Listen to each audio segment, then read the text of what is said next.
우리 이제 열왕기하서 24장 같이 가봅시다. 우리가 쭉 지금 예레미야가 오래 사역을 해서 참 많은 말씀을 하셨지만 실제로 그 요지는 이런 것이었죠.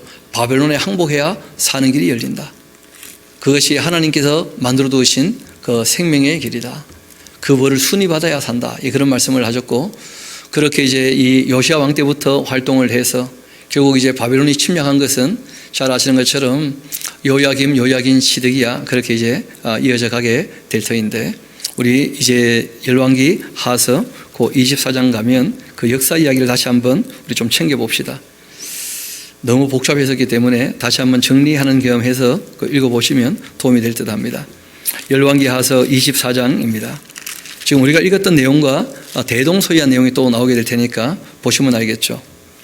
요야김 시대에 그 바벨론 왕 느부갓네살이 올라오매 요야김이 3년간 섬기다가 돌아와서 그를 배반하였다. 이렇게 되어 있는데, 여러분 우리가 다음에 가보겠습니다만은 일단 먼저 한두 줄 좀 챙겨볼 게 있어요. 우리 다니엘서 1장 같이 한번 가볼까요? 다니엘서 1장.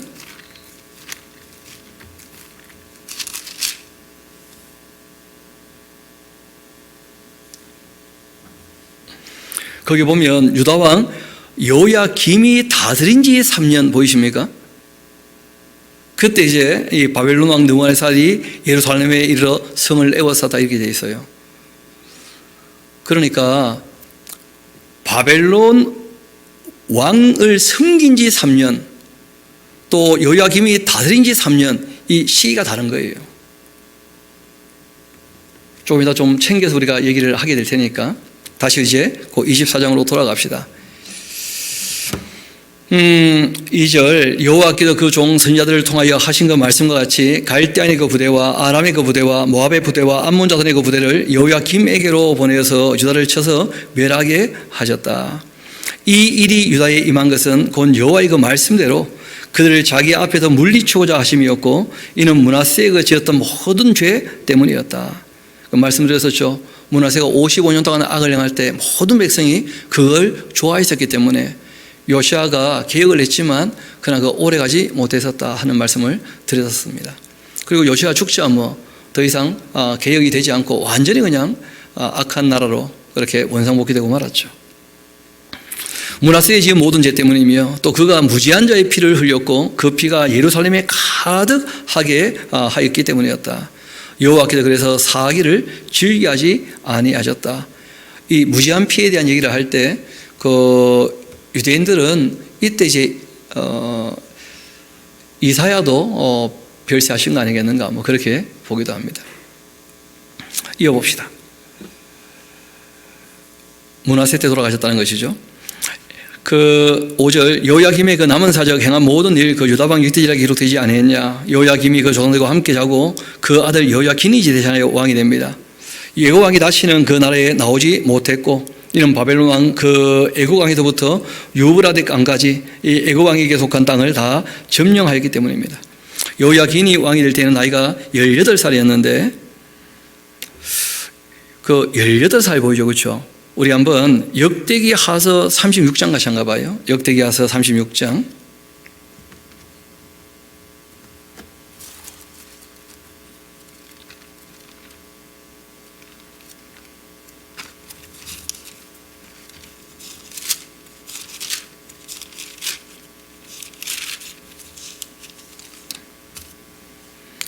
(9절부터) 한번 봅시다. 요야김이 왕이 오를 때는 나이가 25세였고 예루살렘에 11년 통치합니다. 그 하나님 여호와 오시기에 악을 행하였더라. 이 바벨론 왕 느부갓네살이 올라와서 그를 치고 그를 세도로 결박하여 바벨론으로 잡아갔고, 느부갓네살이 또 여호와의 정기구에 그 바벨론으로 가져다가 바벨론에 있는 9절이요, 9절. 요야긴 왕 9절 봅시다. 그 요야긴이 왕이 오를 때 나이가 18살입니까? 8살입니까? 18살이었죠. 11개에서, 그렇죠? 18살이 맞을 겁니다. 가끔 이렇게 이 성경의 숫자 중에 10단위, 20단위가 빠지는 경우들이 간혹 있어요, 간혹. 많지는 않습니다만은. 이 당시에는 아라비아 숫자가 없어서 그런 일들이 있게 되는 것인데, 그래서 그런 거 조금 염두에는 두시면 좋을 듯 합니다. 여하튼 다시 본문으로 돌아옵시다. 그 18세였는데 예루살렘에서 석 달 통치합니다. 그 어머니 이름은 느후스다고 예루살렘 이 엘라단의 딸이었죠. 요야긴이 그 아버지의 모든 행위를 따라서 여호와께서 보시기에 악을 행하였습니다. 그때 이 바빌론 왕 느부갓네살의 그 신복들이 예루살렘에 올라와서 그 성을 에워쌌고, 그 신복들이 에워쌀 때 바빌론 왕 느부갓네살도 그 성에 이르게 됩니다. 유다 왕 요야긴의 그 어머니와 또 신복들, 지도자들, 또 내시들 함께 바벨론 왕에게 이렇게 나가게 되었고, 그 왕이 또 잡으니까 그때는 바벨론 왕 8년째였다는 거예요. 그게 597년이었던 거죠. 그가 여호와의 그 성전의 모든 보물, 왕궁 보물 다 집어내고, 또 이스라엘 왕 솔로몬이 만든 것, 곧 이 여호와의 그 성전의 금그릇을 다 파괴했는데 여호와의 말씀과 같았다. 그가 또 이 예루살렘의 모든 백성과 모든 지도자, 모든 용사 10,000명과 이 모든 이 장인과 대장장이들 사로잡아 감에 비천한 자 외에는 그 땅에 남은 자가 없었다. 그가 여호야긴을 바빌론으로 사로잡아가고 그 왕의 어머니와 또 왕의 아내들과 또 내시들과 나라의 권세 있는 자 예루살렘에서 바빌론으로 사로잡아가고, 또 용사 7,000명, 그리고 또 장인, 대장장이 1,000명, 곧 용감하여 싸움을 할 만한 모든 자들 바벨론 왕이 바벨론으로 사로잡아가고, 바벨론 왕이 또 여호야긴의 그 숙부 마따니아를 그렇게 대신하여 왕으로 삼았는데 그 마따니아의 그 이름을 시드기야라 그렇게 고쳤었다. 그 시드기야 왕이 될 때는 나이가 21세였다. 그래서 이때 우리가 보통 2차 포로 이렇게 얘기하는데 597년에는 그 잘 아시는 것처럼 에스겔 가성운이 이제 잡혀갔었죠. 그리고 이제 606년 그때에는 그 다니엘 그리고 또 하나냐, 미사엘, 아사랴 이런 분들이 이제 그때 잡혀가게 되시죠. 시드기야가 왕이 될 때 나이가 21세였고 예루살렘에서 11년 통치합니다. 그 어머니 이름은 하무달인데 림나인 예레미야의 그 딸이죠. 그가 여호야김의 모든 행위를 따라 여호와 보시기에 악을 행했다는 겁니다. 여호와께서 예루살렘과 유다를 진노하심으로 그들 그 앞에서 쫓아내실 때까지 이르렀고, 시드기야가 바벨론 왕을 배반합니다. 이 시드기야가 제9년 열째 달 그 10일에 바벨론의 왕 느부갓네살이 그 모든 군대를 거느리고는 예루살렘 시로 올라와서 그 성에 대하여 진치고 주위에 이 토성을 쌓고, 그 성이 시드기야 왕 제11년까지 포위되었습니다. 그의 넷째 달 그 9일에 성중의 기근이 심하여 그 땅 백성 양식이 다 떨어졌고, 그 성벽이 파괴되었고, 그 모든 군사가 그 밤중에 두 성벽 사이 왕의 동산 견문길로 도망하여서 갈대아인들이 그 성읍을 에워쌌으므로 그가 아라바 길로 그렇게 도망갔고, 갈대아 군대가 그 왕을 뒤쫓아가서 여리고 평지에서 그를 따라잡음에 왕의 그 모든 군대가 그를 떠나 흩어진지라. 그들이 왕을 사로잡아가지고 그를 림나에 있는 바벨론 왕위로 끌고 갔고, 그들이 그를 신문하니라. 그들이 시드기야의 아들들을 그 눈앞에서 죽여버리고 시드기야의 그 두 눈을 빼고, 그리고 놋사슬로 그를 결박하여 바벨론으로 끌고 갔더라. 바벨론 왕 느부갓네살의 그 19째 해 그 5월 7일 바벨론 왕의 그 신복 12대장 느부사라단이 예루살렘에 이르러서 여호와의 그 성전과 왕궁을 불살라버리고 예루살렘의 그 모든 집을 귀인의 집까지 다 불살랐으며, 12대장에게 속한 그 갈대아 온 군대가 예루살렘 주위의 성벽을 헐어버렸고, 성중에 남아있는 그 백성과 바빌론 왕에게 항복한 자들과 또 무리 중에 남아있는 자 12대장 느부사라단이 모두 사로잡아가고, 12대장이 그 땅에 그 비천한 자 남겨두어서 포도원을 다스리는 자의 그 농부가 되게 하였더라. 갈대아 사람이 또 여호와의 성전의 두 놋기둥들과 받침들과 여호와의 그 성전의 놋바다를 깨뜨려 그 놋을 바벨론으로 가져가고, 또 그 가마들과 부답들, 또 부집개들과 숟가락들과 섬길 때 쓰는 모든 놋그릇 다 가져갔으며, 12대장이 또 불 옮기는 그 그릇들, 주발들 곧 금으로 만든 것, 또 은으로 만든 것 모두 가져갔고, 또 이 솔로몬이 여호와의 성전을 위하여 만든 두 기둥 한바다 받침들 다 가져갔는데 이 모든 기구의 논무기는 헤아릴 수가 없었다. 그 한 기둥의 높이는 18규빗이었고 그 꼭대기는 눈머리가 있고 높이가 3규빗이고 그 머리를 둘린 그 그물과 성류가 다 놋이라. 다른 기둥의 그 장식과 그물도 이와 같았다. 12대장이 대제사장 그 스라야와 부제사장 그 서바냐와 성전 문지기의 세 사람을 사로잡고서 또 성중에서 사람을 사로잡았으니 곧 군사를 거느린 내시 한 사람과 또 성중에서 만난 바 왕의 시종 5사람과 백성을 징집하는 그 장관의 그 서기관 한 사람과 성중에서 만난 바 백성 60명이라. 이 시위대장 느부사단이 그들을 사로잡아 가지고는 림나 바벨론 왕위로 나아갔고 바벨론 왕이 하맛 땅 림나에서 다 쳐 죽였더라. 이와 같이 유다가 사로잡혀 본토에서 떠나게 되었다. 그리고 그 유다 땅에 머물러 있는 백성은 곧 바벨론 왕 느부갓네살이 남긴 자인데, 여러분 그 21절까지 딱 보니까 그 예레미야 52장하고 너무 똑같죠. 조금 다르고 뭐 95% 똑같아요. 여러분 그래서 열왕기 상하서의 그 저자는 하나님이 확실한데 기자는요 뭐 의견이 분분합니다. 그런데 예레미야의 가능성이 제일 크다고 봐요. 왜냐하면 예레미야가 그렇게 40년 동안 활동했는데 열왕기서에 예레미야 이름이 안 나오는 것 자체가 좀 신기하다는 거예요. 왜냐하면 예레미야가 기록했으면 그 예레미야서에 따로 적을 내용들을 거기 다 적어놨기 때문에, 그래서 이제 이 열왕기 상하에서는 안 적을 수 있지 않았겠는가, 그렇게 볼 수 있는 것이고, 예레미야에서 상세하게 이제 이 그달랴 이야기를 적었기 때문에 그래서 이 후일담이라 할 수 있죠. 성전이 무너지고 난 다음에 이제 그 그달랴 사건은 아주 간소하게 이렇게 적어 놓은 것으로 볼 수가 있을 것입니다. 중요한 것은 그 의도죠. 역사가의 관점. 그 성령께서 왜 이 책을 성경되게 하셨는가? 실제로는 그 역사가 진행되어져서 결국은 이렇게 북왕국도 망했고 남왕국도 망했다는 거예요. 하나님의 말씀을 듣지 않아서.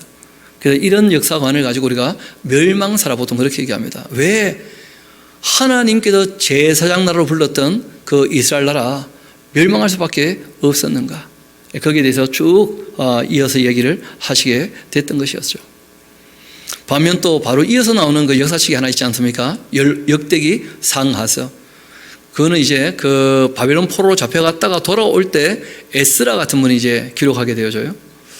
그래서 우리가 역대기 상하서는 우리가 다시 예루살렘으로 돌아가면 이런 나라를 좀 만들면 좋겠다고 소망하는 회복의 모습을 거기다 적고 있어요.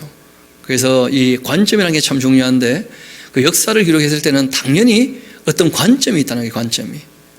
그래서 이 역대기 상하서는 회복사라는 그런 관점을 갖고 있는 것이죠.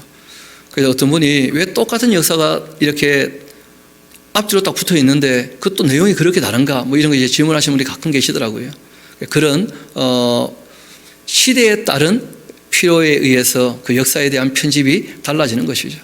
그런 것이 다 필요했기 때문에 지금 우리에게 성경으로 주어져 있는 것입니다. 이어봅시다.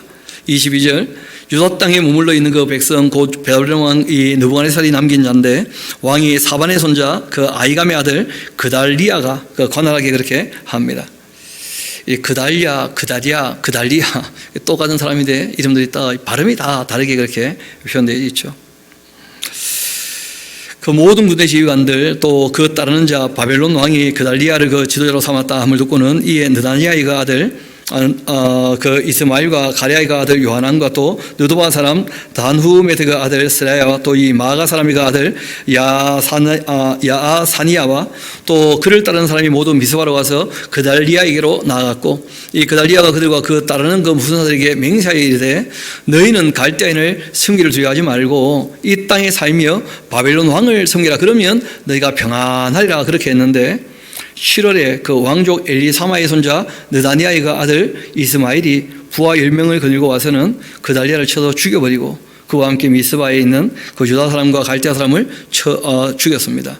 노소를 망라하고 그 백성과 또 군대 장관들이 다 일어나서 애굽으로 도망을 갔는데, 이는 갈대아 사람을 두려워했기 때문이었고, 그 가면 또 거기서 죽을 거라고 다 우리가 예레미야서에서 봤지 않습니까? 그렇죠? 다바네스에서 이 축대 밑에다가 돌 몇 개를 딱 묻어놓고는 이제 바벨론 왕이 와서 여기다가 장막을 치고 본진을 삼고 이제 애굽을 계속 칠 때 애굽에 도망왔던 모든 유대인들 다 죽게 될 것이다. 그렇게 이제 얘기를 했었죠. 이렇게 유다 왕 요야긴이 사로잡힌 지 그 37년, 그 바벨론 왕 에빌무로닥이 즉위한 지 원년 12월 그달 27일, 왕이 그 원년이니까 즉위한 해니까 뭐 경사라 그래가지고 다 풀어줬는지 뭐 그랬는지 모르죠. 유다왕 요야긴을 그 옥에서 내어놓고 그 머리를 들게 했고 그에게 좋게 말하고 그 지위를 그 바벨론에 그와 함께 있는 모든 왕의 지위보다 높였다. 그 죄수의 의를 벗게 하고 그 일평생에 항상 왕의 앞에 양식을 먹게 하였다. 그가 쓸 것은 날마다 왕에게서 받은 양이 있고 그리고 종신토록 끊이지 아니하였다. 그렇게 되어 있죠. 그리고 이제 말씀드렸던 것처럼 우리 바벨론의 그 침략, 그 바벨론의 속어에 대해서 다시 한번 간략하게 좀 정리합시다. 워낙 복잡하게 좀 되어 있는 것처럼 보여서 그 성경에 기록이 나와 있는 것을 보면 침공한 것도 한 5번이고 포로로 잡혀간 것도 5번이에요. 침공하는 중에 포로로 잡혀가고 그렇게 된 적이 있습니다. 그래서 바벨론 왕 느부갓네살 그 605년부터 562년까지 이제 이 통치했던 왕인데 그 연대를 보면 느부갓네살 원년에 1차 침공이 있었다는 거예요. 원년에. 그래서 1차 포로로 이제 잡혀가게 되어지죠. 그러니까 느부갓네살 왕 원년이 언제였냐면 요야김 3년이에요. 그때가 이제 BC 605년이 됩니다. 그리고 또 우리가 봤던 것처럼 그리고 이제 섬긴 지 3년 되었을 때 또 올라왔다 그랬죠. 섬긴 지 3년 되었을 때. 그때가 BC 602년이 또 있는 거예요. 그러니까. 그리고 느부갓네살 8년 또는 9년쯤 될 텐데 그 3차 침공이 있었고 이 두 번째 침공에서는 그 사람들 포로 잡아갔다 하는 그런 내용은 전혀 없어요. 그 실제로는 이제 그 어려움 당하고 이제 돌아오게 되는 것으로 그렇게 나타나 있죠. 그렇게 해서 그 597년에 이때는 그 10,000명하고 이제 그 중요한 사람들 다 해가지고 18,000명에 플러스 알파 정도 잡혀갔는데 이때 이제 에스겔 잡혀간 거죠. 그리고 느부갓네살 왕 이 17년에 네 번째 침공이 있습니다. 이때가 이제 다 시드기야 왕 때 이야기죠, 그렇죠? 그래서 588년에 와서 이 둘러싸고 난 다음에 포로만 잡아간 적이 있었어요. 침공 중에. 그때가 이제 3,023명이라 그 숫자가 나와 있죠. 그리고 이제 그 18년 4차 포로 때 586년이었죠. 이때 이제 832명도 잡아가는 거예요. 이때 이제 그 중요한 사건이 몇 가지가 있었죠. 성벽 무너졌고 그리고 성전과 왕궁이 불타버렸을 때. 그리고 난 다음에 이 사람들이 애굽으로 안 갔으면 그럼 문제가 없었을 텐데 애굽으로 도망갔었기 때문에 바벨론이 애굽을 치러 오면서 다시 한번 유다를 훑게 되어져요. 그때 이제 유다가 말을 안 들었었기 때문에 그때 이제 유다 사람들도 한 745명을 잡아간 거죠. 그때는 BC 581년이 되는 거죠. 그래서 예레미야서에는 이 세 번이 다 기록이 되어 있는 거예요. 그래서 앞을 다시 한번 봅시다. 애굽 왕 바로 느고가 그 요시아의 아들 엘리야김을 왕으로 세우고서 그 이름을 고쳐 요야김으로 불렀고 요야김이 25살에 이제 왕이 됩니다. 그 요야김이 왕이 되고 그 3년 지났을 때 그때가 이제 느부갓네살 왕 원년이 되죠, 그렇죠? 바벨론 1차 침공이 있게 되고 이때부터 다시 이제 애굽이 아닌 바벨론을 섬기게 되는 거죠. 그래서 이 1차 침공 때 포로로 잡혀갔을 때 왕족 귀족 잡혀갈 때 다니엘과 그 친구들도 있었던 겁니다. 그렇게 해서 이제 이 요야김이 그 3년을 섬겼지 않습니까? 바벨론을 이제 바벨론 속국이 되었으니까. 그런데 배반을 했어요. 그래서 이제 2차 침공이 있게 된 거죠. 3년 후에. 이때 요야김이 끌려가다가 이제 맞고 돌아왔기 때문에 포로로 잡혀간 사람은 없다고 보는 것입니다. 그것이 아까 우리가 봤던 내용이죠. 그러니까 다니엘서 1장 1절은 유다왕 요야김이 다든지 3년째 되는 해예요. 3년째. 그리고 열왕기하서 24장의 내용은 그 3년 섬기다가 배신해서 있었던 일이에요. 그리고 우리가 요야긴이 16살이 왕이 되었다. 597년. 그런데 이제 그 역대기에는 8살의 왕이 되었다. 이렇게 된 부분이 있었다는 말씀드렸죠. 그렇죠? 그래서 왕이 된 이후에 3개월 정도 지났을 때 바벨론 3차 침공이 있게 되었었고 BC 597년 때죠. 왕과 귀족들 지도자 용사 10,000명, 장이 대장이 7,000명 그렇게 이제 끌고 왔기 때문에 총 한 18,000에 플러스 알파쯤 되어지는 이런 사람들이 이제 끌려가게 됩니다. 그리고 이제 시드기야가 왕이 된 거예요.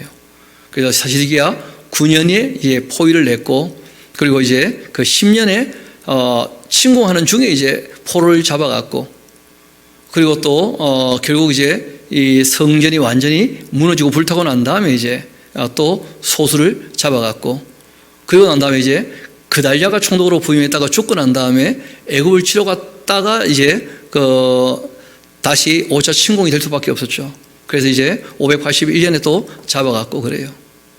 표를 만들어 보니까 이렇게 되더라고요. 뭐 별로 그렇게 어렵지는 않은데, 그런데 이게 너무 이렇게 펼쳐져 있고, 이 뭐가 문제였냐면 3번 잡혀갔다, 이게 너무 머리가 콱 박혀 있으니까 어떻게라도 3번에 끼워 맞추려고 하니까 안 맞아지는 거예요, 이게. 그래서 실제로는 그 연도가 조금씩 다른 게 다 확인이 되어지는 것이니까 조금 까다로운 부분들은 나눠드린 거 참고하시면 될 거예요.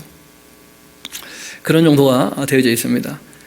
그래서 실제로 전체 잡혀간 숫자가 얼마인지는 잘 모릅니다만은 대략 3만 명은 안 돼요.